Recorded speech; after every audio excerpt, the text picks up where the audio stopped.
Hello and welcome back. This is video number 2, and we're going to talk about a quick overview of the user interface. So before we jump in, I want to say that it's important to give you a quick overview of the Gutenberg editor so that you know exactly what to expect. You know how everything is broken down, you know how where things are accessible and all of that. So with that said, let's go ahead and go to a WordPress dashboard and I'll show you around. Okay, so one thing I want to make note of is you should get access to a WordPress web hosting company if you are using WordPress. Because as you expand and you use WordPress more, WordPress will actually become slower if you are not using a WordPress host that have their servers that are basically set up for WordPress. There is a specific web host that I highly recommend called wpxhosting.com. And this is the site that I use, and they got fantastic support. A lot of times you can email them with WordPress related questions and they'll respond. Sometimes they'll log into your account and do it for you. So without further ado, let's go ahead and log in.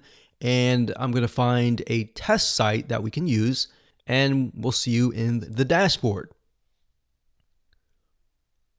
Okay, so here we are at the WordPress administrator dashboard.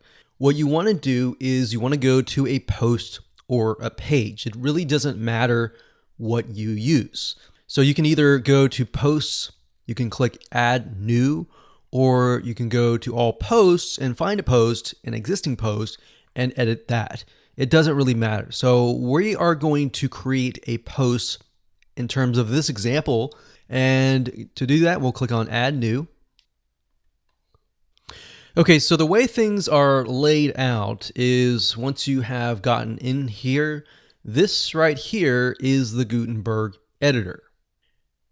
Now, when you click on the plus sign here, you're going to be able to see blocks. So as you can see, there are many different types of blocks, which we will go into every single block in the future videos. But for now, this is where the blocks are. Now, you can click this here, and this will give you the content structure. So it's kind of like, if you think about it, Microsoft Word, when they tell you how many words you have, how many paragraphs you have, but in this case, how many blocks you have, and how many headings you have. So this is really great if you're wondering, okay, how many words do I have?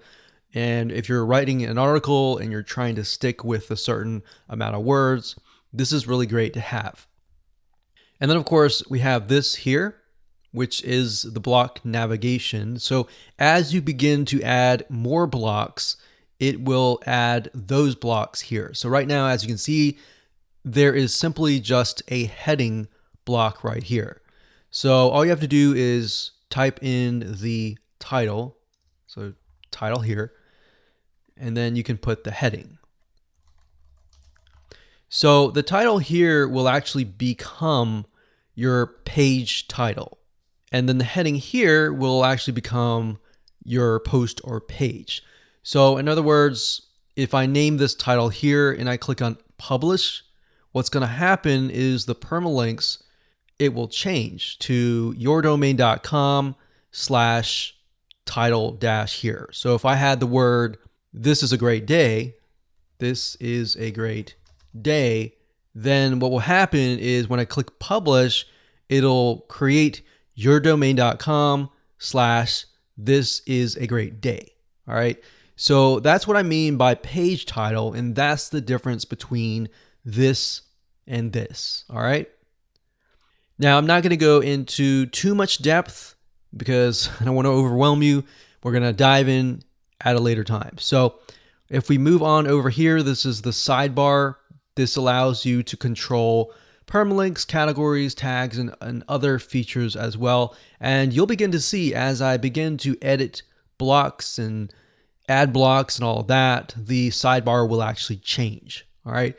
So this is a basic and brief overview of all the details. Now over here we have blocks. So if you click on block, whatever block you select, like let's say for example, the heading here, you'll see the actual details here. All right. So that's it for now. We'll keep it simple and we'll move on to the next video.